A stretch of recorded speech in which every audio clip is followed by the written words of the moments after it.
Assalamu alaikum viewers and welcome back to my channel Study Law with Bushra.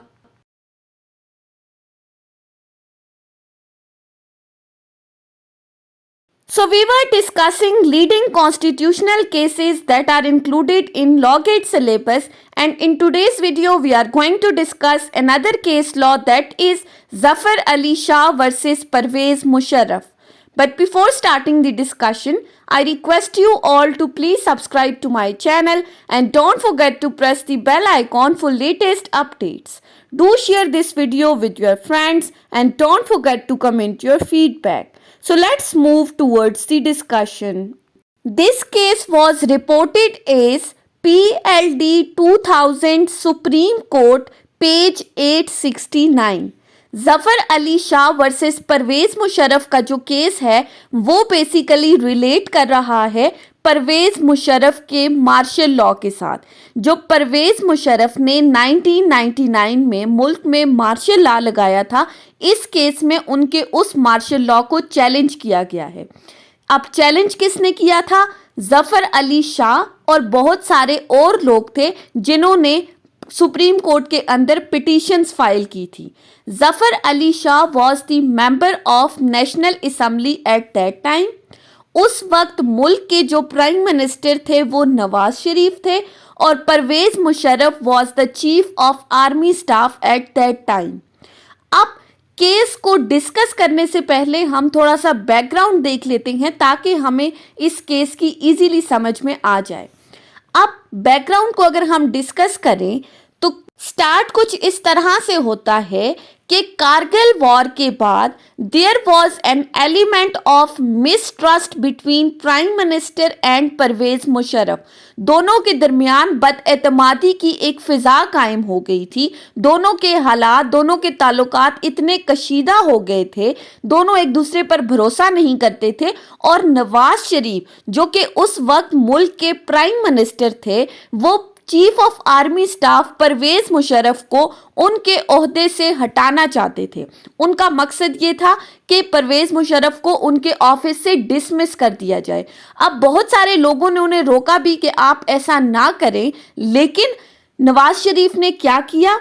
12 अक्टूबर 1999 को ये story start होती है कि जब परवेज़ मुशर्रफ श्रीलंका के दौरे से वापस आ रहे थे तो उनके जहाज के पायलट को नवाज शरीफ की तरफ से हुक्म मिला कि वो इस जहाज को पाकिस्तान में लैंड ना करें।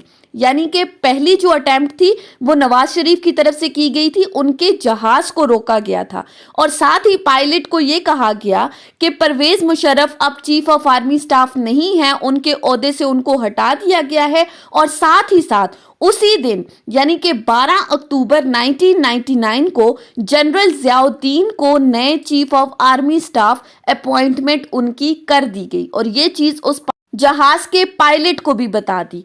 अब जब आर्मी को पता चला इस न्यू अपॉइंटमेंट के बारे में और साथ ही कि जो परवेज़ मुशर्रफ का जहाज़ है उसको लैंड नहीं करने दिया जा रहा, तो आर्मी के सीनियर ऑफिसर्स ने इन रिजल्ट रिएक्ट किया।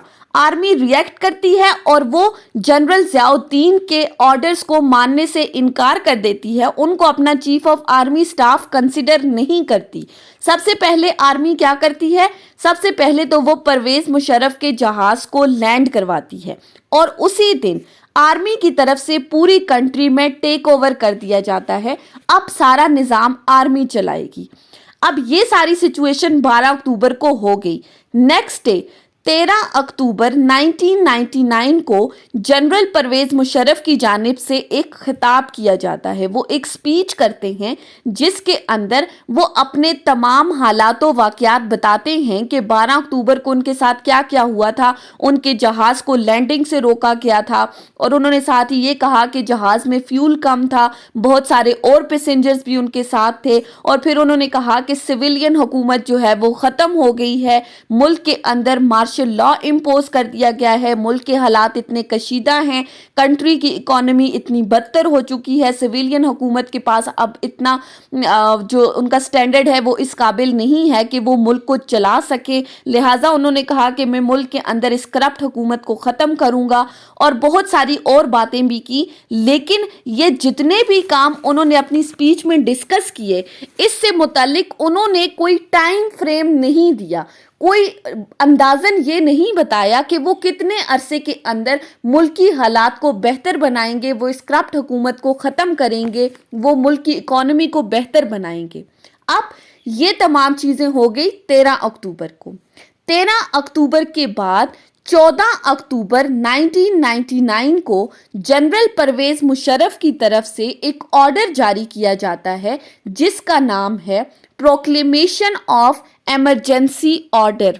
इस प्रोक्लेमेशन ऑफ इमरजेंसी ऑर्डर के तहत ये कहा जाता है कि अब मुल्क के नए चीफ एग्जीक्यूटिव जो हैं वो परवेज़ मुशर्रफ हैं, और जो नवाज शरीफ चीफ एग्जीक्यूटिव थे उनको हटा दिया गया है, उनकी असम्बलीज को डिसॉल्व कर दिया गया है, उनकी गवर्नमेंट डिसमिस हो चुकी है, और अब जितने भी प्राइम मिनिस्टर्स हैं, चाहे वो प्रोविंशियल असम्बली के हैं या नेशनल असम्बलीज के हैं, उन तमाम को डिसमिस कर दिया गया है। मुल्क के अंदर अब आर्मी ने अपना टेक ओवर कर लिया है।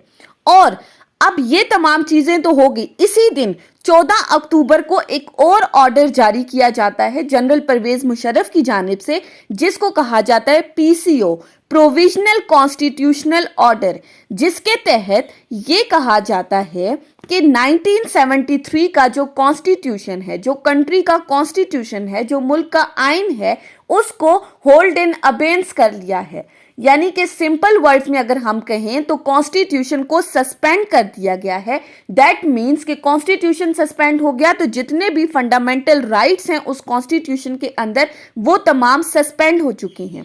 लेकिन साथ ही साथ ये भी कहा जाता है कि एज नियरली एज पॉसिबल मुल्क को इसी कॉन्स्टिट्यूशन के अकॉर्डिंग ही चलाया जाएगा, अनटिल एंड अनलेस कोई भी ऑर्डर जो है वो चीफ एग्जीक्यूटिव के ऑर्डर के अगेंस्ट ना हो।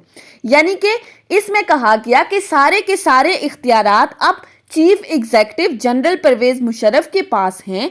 कोर्ट्स जो हैं वो अपने इख्तियारात को इस्तेमाल कर सकती हैं, अदालतें अपने इख्तियारात को इस्तेमाल कर सकती हैं, लेकिन उनका कोई भी ऑर्डर चीफ एग्जीक्यूटिव के ऑर्डर के अगेंस्ट नहीं होना चाहिए। यानी कि सिंपल वर्ड्स में कहा गया कि chief executive general Parvez Musharraf का फैसला ही आखिरी फैसला होगा और उनके तमाम ऑर्डर्स जो हैं वो प्रीवेल करेंगे।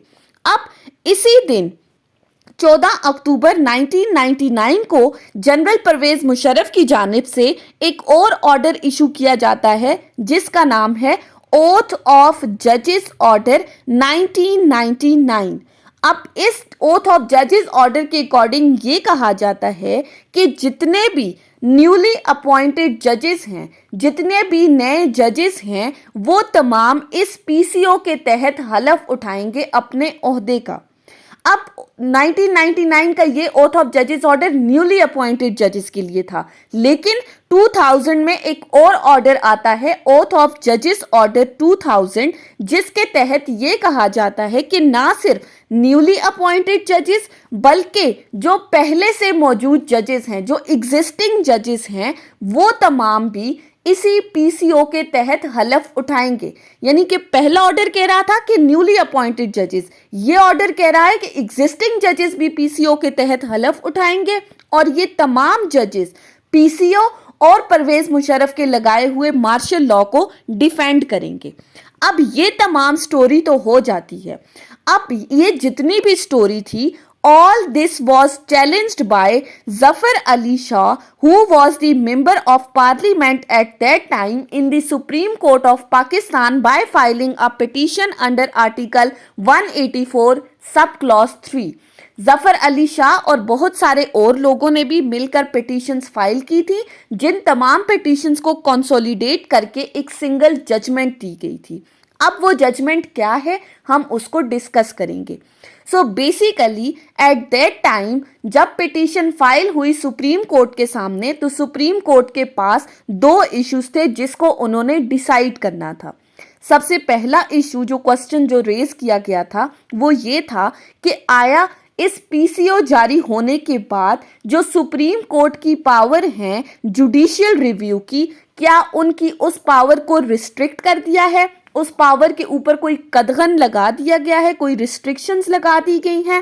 اور سیکنڈ کوسچن جو سپریم کورٹ نے ڈیسائیڈ کرنا تھا that was about the validity of martial law imposed by Parvez Musharraf, کہ آیا یہ مارشل لا ویلڈ ہے یا نہیں، کیا اس مارشل لا کو اس وقت امپوز کیا جانا ضروری تھا، آیا یہ وقت کی ضرورت تھی یا نہیں، یہ تمام چیزیں ڈسکس کرنی تھی سپریم کورٹ نے۔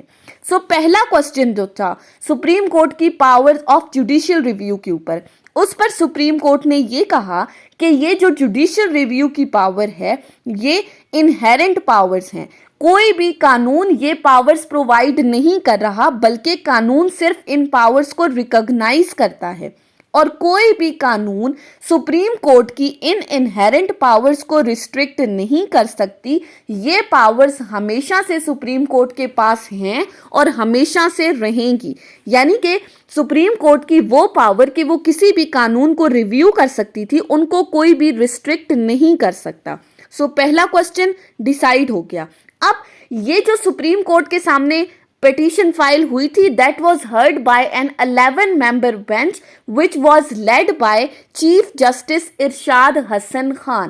یہ چیزیں لا گیٹ کے لیے بہت امپورٹنٹ ہیں کہ ایک 11 ممبر بینچ تھا جس میں چیف جسٹس تھے ارشاد حسن خان۔ اب پہلی چیز تو ڈیسائیڈ ہوگی کہ جوڈیشل ریویو کی پاورز جو ہیں وہ انہیرنٹ پاورز ہیں، ان کو کوئی بھی قانون کوئی بھی لا ریسٹرکٹ نہیں کر سکتا۔ سیکنڈ کوسچن تھا validity of martial law.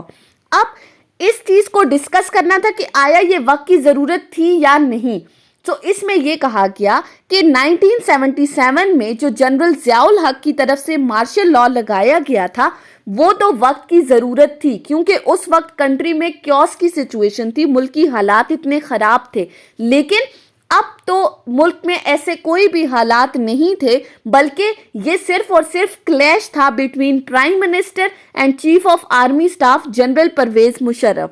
So doctrine of necessity کے اکارڈنگ تو اس کو ویلیڈیٹ نہیں کیا جا سکتا۔ اب کن گراؤنڈز کے اوپر اس ججمنٹ دی گئی تھی؟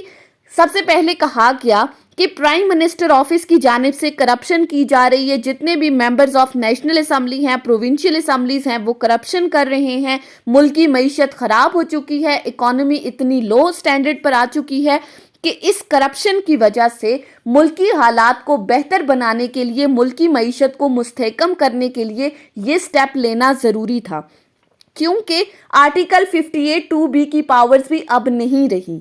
اب آپ کو یاد ہو ہم نے نواز شریف کے کیس میں پڑھا تھا کہ پریزیڈنٹ غلام اسحاق خان نے انڈر آرٹیکل 58(2)B ان کی حکومت کو ڈسمس کرتے ہوئے اسمبلیز کو ڈیزالو کر دیا تھا، تو اس کے بعد جب اسمبلیز ریسٹورڈ ہوئی، پرائم منسٹر کی گورنمنٹ جو ہے وہ دوبارہ بحال ہوئی، تو پرائم منسٹر نے 2/3 میجورٹی کے اکارڈنگ اس آرٹیکل 58(2)B کی پاورز کو ختم کر دیا تھا۔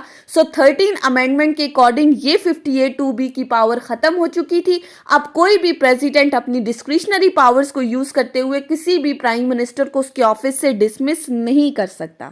سو یہاں پر یہ چیز ریز کی گئی کہ ملکی حالات اتنے خراب تھے، آرٹیکل 58(2)B کی پاورز بھی نہیں تھی، سو اس وقت یہ ملک کی ضرورت تھی کہ آرمی ٹیک اوور کرے۔ سو ڈاکٹرائن آف نیسیسٹی کے according chief of army staff general Parvez Musharraf کے اس ایکٹ کو جسٹیفائی کیا گیا۔ اب ساتھ ہی ساتھ سپریم کورٹ نے chief of army staff general Parvez Musharraf کو 3 سال کا ٹائم پیریڈ دیا کہ 12 اکتوبر 1999 سے 3 سال تک جنرل پرویز مشرف کے پاس ٹائم ہے کہ وہ ملکی حالات کو بہتر کریں، وہ تمام وہ کام کریں جو انہوں نے اپنی 13 اکتوبر 1999 کی سپیچ میں ڈسکس کیے تھے کہ وہ کرپٹ حکومت کو ختم کر دیں گے، ملکی معیشت کو مستحکم کریں گے، اور ساتھ ہی ساتھ انہوں نے یہ کہا کہ اس 3 سال کا عرصہ ختم ہونے کے 90 دن پہلے وہ ملک میں جنرل الیکشنز کو ہیلڈ کریں گے، اس کا اعلان کریں گے۔ So basically, this Zafar Ali Shah versus Pervez Musharraf case was decided in favor of Pervez Musharraf and his martial law was validated by Supreme Court of Pakistan. सो आपने याद क्या रखना है, केस किसके फेवर में डिसाइड हुआ था, कितने मेंबर्स का बेंच था, चीफ जस्टिस कौन थे, कौन सी डेट को मार्शल लॉ लगा था, कब जो है वो proclamation of emergency order issue किया गया था, पीसीओ इशू किया गया था, ओथ ऑफ जजेस ऑर्डर कब हुआ था, 1999 में क्या था, 2000 के ऑर्डर के अकॉर्डिंग क्या था. So that was all about today's discussion on the leading constitutional case. I hope कि आपको ये लेक्चर समझ में आया होगा अगर आपने इस वीडियो को अटेंटिवली सुना है तो. सो अगर आपको ये वीडियो अच्छी लगी है तो इस वीडियो को लाइक करें, कमेंट करें और चैनल को जरूर सब्सक्राइब करें.